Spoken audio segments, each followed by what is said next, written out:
तो क्या ओम प्रकाश राजभर करेंगे बीजेपी से बगावत? क्या ओम प्रकाश राजभर बिगाड़ेंगे योगी का खेल? क्या ओम प्रकाश राजभर को दरकिनार करना बीजेपी को पड़ेगा महंगा?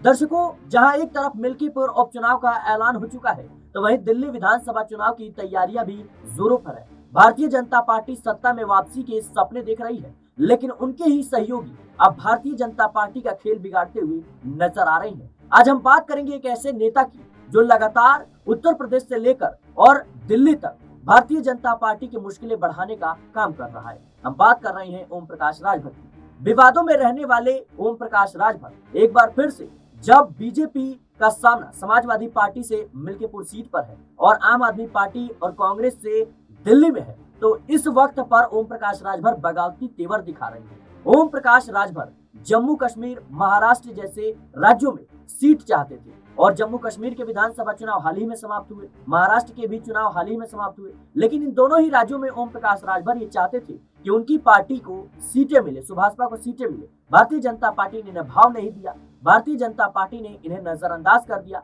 और इन्हें उम्मीद थी कि शायद दिल्ली में तो जरूर मिलेगा, दिल्ली में सीट लेकर रहेंगे, लेकिन बीजेपी ने यहाँ भी उन्हें दरकिनार कर दिया, यानी ठिकाने लगा दिया। ऐसे में हाल ही में उनकी मुलाकात पीएम मोदी से होती है और जहां एक तरफ देखा जाए तो जेडीयू और चिराग पासवान की पार्टी को कहीं ना कहीं भारतीय जनता पार्टी ने सीट दे दी, लेकिन ओम प्रकाश राजभर को दरकिनार कर दिया। और ओम प्रकाश राजभर का हाल ही में बयान सामने आया था कि क्या वो अखिलेश यादव का साथ देंगे, जिसको लेकर अब सवाल उठने लगे। लाल, इस मुद्दे पर बातचीत करने के लिए मेरे साथ नाजमिन मौजूद है। नाजमिन, जिस तरीके से देखा जाए तो ओम प्रकाश राजभर लगातार अखिलेश यादव के समर्थन में बयान दे रहे हैं। उन्होंने हाल ही में एक बयान दिया था कि अखिलेश यादव जी से पूछिए क्या वो प्रयागराज चलेंगे, महाकुंभ चलेंगे, क्या उन्हें किसी साथी की जरूरत है, क्या हम साथ में जाकर स्नान करेंगे। क्या ये प्रयागराज के बहाने एक राजनीतिक संदेश देने की कोशिश कर रहे हैं कि अखिलेश जी अब हमें जो है अपने साथ रख लीजिए, अब आपके साथ हम जुड़ना चाहते हैं। देखिए, अखिलेश यादव के प्रति राजभर का ये बयान ये दर्शाता है कि उन्हें अब घर वापसी की तैयारियों के लिए कहीं ना कहीं इंतजाम करना पड़ेगा, क्योंकि भारतीय जनता पार्टी ओम प्रकाश राजभर को इतनी तवज्जो नहीं दे रही है जितनी मिलनी चाहिए। यानी कि उपचुनाव 9 विधानसभा सीटों पर हुए, उस दौरान भी ओम प्रकाश राजभर ने ये कहा था कि कम से कम भारतीय जनता पार्टी उन्हें एक सीट दे जिस पर वो चुनाव लड़े, लेकिन भारतीय जनता पार्टी ने किसी भी दल को सीटें नहीं दी। देखिए, इसमें संजय निषाद ने भी सीटें मांगी थी, इसमें अनुप्रिया पटेल ने भी सीटें मांगी थी, इसमें ओम प्रकाश राजभर भी थे और इसमें जयंत चौधरी की भी पार्टी थी। लेकिन देखा जाए तो जयंत चौधरी की पार्टी को मीरापुर विधानसभा सीट के उपचुनाव में मौका दे दिया जाता है, लेकिन भारतीय जनता पार्टी का महिला चेहरा ही यहाँ से चुनाव लड़ती है, चुनाव जीत भी जाती है। लेकिन देखा जाए तो अपने अन्य दलों को तो भारतीय जनता पार्टी ने दरकिनार कर दिया, जबकि जयंत चौधरी से पहले से ही ये दल जुड़े हुए हैं भारतीय जनता पार्टी के साथ। तो भाजपा की बात करें, निषाद समाज की बात करें, तो ये पार्टी जो है भारतीय जनता पार्टी से लंबे समय से जुड़ी हुई है और आरएलडी लोकसभा चुनाव में ही बीजेपी का दामन थामती हुई नजर आई थी, यानी कि गठबंधन में आई। लेकिन जयंत चौधरी दिल्ली की राजनीति, हरियाणा की राजनीति और जम्मू कश्मीर की राजनीति और महाराष्ट्र की राजनीति में एक बड़ा चेहरा थे, इसलिए देखा जाए तो जयंत चौधरी को ही तवज्जो भारतीय जनता पार्टी ने दी। जयंत चौधरी चाहते तो भारतीय जनता पार्टी से अलग हटकर इन राज्यों में चुनावी मैदान में उतर सकते थे। हरियाणा में बात करें तो जाट बेल्ट कितना नजर आता है। जयंत चौधरी अकेले चुनाव लड़ते तो फायदा इनको यहाँ पर होता हुआ नजर आता। दिल्ली में पूर्वांचल के लोग कितने हैं, जयंत चौधरी को फायदा होता। अब देखिए, महाराष्ट्र में और जम्मू कश्मीर में भी आपको मिल जाएंगे, लेकिन जयंत चौधरी ने बीजेपी का साथ दिया और बीजेपी ने जयंत चौधरी का। अन्य दल क्या करते हुए नजर आए, लोकसभा चुनाव में भी बागी तेवर देखे गए। लोकसभा चुनाव में भी 3 से 4 सीटों की डिमांड करते हुए नजर आए, जिसमें ओम प्रकाश राजभर खुद थे। गाजियाबाद से लेकर तमाम सीटों की चर्चा वो करते हुए नजर आए थे। अगर हम बात करें तो गाजीपुर से भी वो ये कह रहे थे कि चुनाव लड़ना है। यहाँ पर वो ये भी कह रहे थे कि पूरी तरह से लोकसभा चुनाव में बीजेपी ने सहयोग नहीं दिया तो बीजेपी का साथ छोड़ने के लिए मजबूर हो जाएंगे। तो मजबूरन भारतीय जनता पार्टी ने एक लोकसभा सीट दी जहां पर उनके बेटे ने चुनाव लड़ा और वो सीट भी हार गए।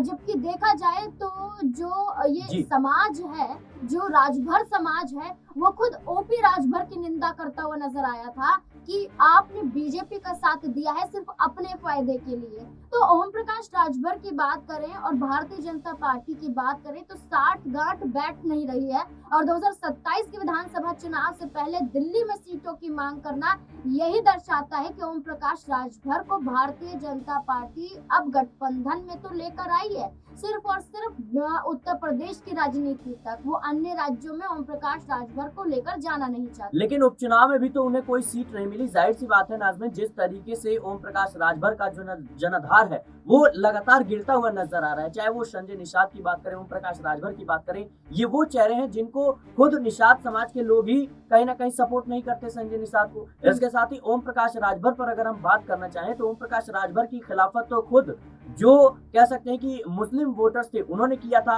और जो राजभर समाज के लोग थे उन्होंने किया था। तो कहीं ना कहीं ये विवादों में रहते हैं। उसके बाद लोकसभा चुनाव में हार के बाद इनका बयान सामने आता है कि यूपी में अब मोदी और योगी का मैजिक खत्म हो गया है। उसके बाद से देखा गया कि लंबे वक्त से वो खामोश नजर आते हैं और फिर जब उपचुनाव आता है, उपचुनाव के बीच इस तरीके से बयान देना कि अखिलेश जी क्या आपको किसी दोस्त की जरूरत है क्या आपको किसी साथी की जरूरत है क्या, चलते हैं कुंभ में साथ में स्नान करेंगे, क्या राजनीतिक संदेश है, क्या समाजवादी पार्टी का साथ दे सकते हैं ओम प्रकाश राजभर? देखिए, उत्तर प्रदेश के प्रयागराज में महाकुंभ की शुरुआत 13 जनवरी से हुई। तब से ही राजनीति गर्माती हुई नजर आई जब समाजवादी पार्टी के राष्ट्रीय अध्यक्ष अखिलेश यादव के स्नान करने को लेकर जिक्र होता हुआ नजर आया। मीडिया कर्मी ये तक कहते हुए नजर आए कि क्या आप स्नान करने जाएंगे। भारतीय जनता पार्टी ने भी कहा कि हम तो स्वागत सभी पार्टियों का कर रहे हैं, सभी श्रद्धालुओं का कर रहे हैं, वो पहुंचे। लेकिन हमने ये भी देखा कि अखिलेश यादव महाकुंभ में नहीं जाते हैं, जबकि हरिद्वार में वो स्नान करते हुए नजर आते हैं। ये दर्शाया गया कि खुद महाकुंभ से दूरी समाजवादी पार्टी बना रही है। और ओम प्रकाश राजभर की बात करें तो वो एक पिछड़े वर्ग से आते हैं, वो एक SC/ST वर्ग से आते हैं और पिछड़े वर्ग के होने के कारण यहाँ पर हमने कई बार देखा है कि भारतीय जनता पार्टी दल हो या आम जन हो, इनके साथ विश्वासघात करती हुई देखी गई है। और हम देखते हैं कि जब चुनाव आते हैं तो थालियों में खाना खाया जाता है, पिछड़े वर्ग के पैर धोए जाते हैं, उन्हें सम्मान दिया जाता है, भगवान स्वरूप बना दिया जाता है। चुनाव समाप्त हो जाने के बाद उन्हें पूछा नहीं जाता है। तो ओम प्रकाश राजभर अभी फिलहाल ऐसा चेहरा बने हुए हैं कि भारतीय जनता पार्टी को जरूरत नहीं है, बल्कि ओम प्रकाश राजभर अपनी जिद की वजह से जुड़े हुए हैं। और ऐसे में देखा जाए तो इस मिल्कीपुर के उपचुनाव से पहले महाकुंभ का ये मुद्दा उठाना भी एक धार्मिक रंग देने को लेकर है कि बीजेपी तो चाहती है कि महाकुंभ के जरिए वोट बैंक हासिल किया जा सके। जैसे कि फैजाबाद लोकसभा सीट को जीतने के लिए राम मंदिर का मुद्दा उठाया गया था, ऐसे ही मिल्कीपुर का उपचुनाव जीतने के लिए महाकुंभ का मुद्दा उठाया जा रहा है। लेकिन भारतीय जनता पार्टी का साथ उनके सहयोगी ही नहीं दे रहे हैं।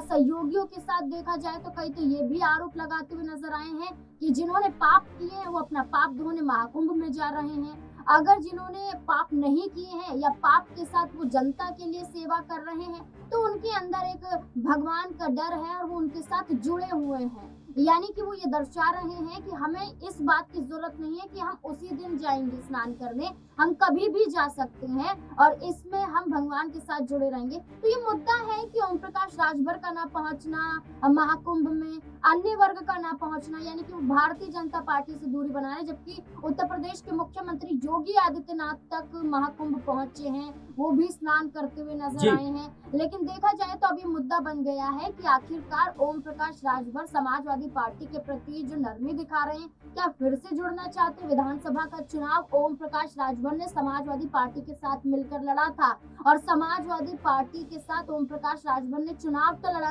लेकिन फायदा उन्हें हुआ नहीं और ठीकरा फोड़ते हुए बीजेपी में आ गए। जबकि इससे पहले तो वो योगी आदित्यनाथ पर इतने हमले करते थे, ये भी कहते हुए नजर आते थे कि वो भगवाधारी हैं, वो एक संत की तरह नजर आते हैं, राजनीति में यहाँ पर झोला उठाकर चले आए हैं। इस तरीके के बयान ओम प्रकाश राजभर के जरिए हमने सुने हैं। लेकिन आज ओम प्रकाश राजभर मजबूर है क्योंकि बीजेपी, मुझे जहां तक लगता है 2027 के विधानसभा चुनाव में भी ज्यादा सीटें देने वाली नहीं है। हो सकता है कि सीटें ही ना दे। तो ओम प्रकाश राजभर अभी से तैयारी कर रहे हैं कि हम समाजवादी पार्टी के प्रति नरमी दिखाएं, ताकि बीजेपी हमारे साथ खिलवाड़ करे तो हम समाजवादी पार्टी का रुख करते हुए। जी बिल्कुल दर्शकों, ओम प्रकाश राजभर लगातार विवादों में रहते हैं, चाहे वो अपने कार्यकर्ताओं को ये कहना हो कि पीला गमछा पहनकर आप किसी भी अधिकारी से जाइए और नाम ले लीजिए, नाम लेने की जरूरत नहीं पड़ेगी, कोई भी काम हो जाएगा। इसके साथ ही उन्होंने भगवान हनुमान को लेकर हाल ही में बयान दिया कि भगवान हनुमान जो थे वो राजभर समाज से थे। इसका हाल ही में इससे पहले ठेकेदारों को कैमरे के सामने गाली गलौज करते हुए नजर आए थे। तो ये ऐसा चेहरा है जो लगातार विवादों में रहते हैं और योगी आदित्यनाथ कतई नहीं चाहते थे कि ये उनकी कैबिनेट में शामिल हो, लेकिन दिल्ली के आदेश पर कहीं ना कहीं इनको शामिल किया जाता है। लेकिन एक बार फिर से जिस तरीके से ओम प्रकाश राजभर का रुख है, ये साफ तौर पर दर्शा रहा है कि अब ये समाजवादी पार्टी का रुख करने वाले हैं, समाजवादी पार्टी का दामन थाम सकते हैं। अब आखिरी फैसला अखिलेश यादव को लेना होगा कि क्या ऐसे चेहरे को अपने गठबंधन में वो जोड़ना चाहेंगे, क्या ऐसे चेहरे को अपने साथ आज कहीं ना कहीं लेकर चलना चाहेंगे। ये कई सवाल हैं। फिलहाल इस मुद्दे को लेकर आपकी क्या राय है, हमें कमेंट बॉक्स में जरूर बताएं। देश और दुनिया की तमाम खबरों के लिए बने रहना न्यूज़ के साथ।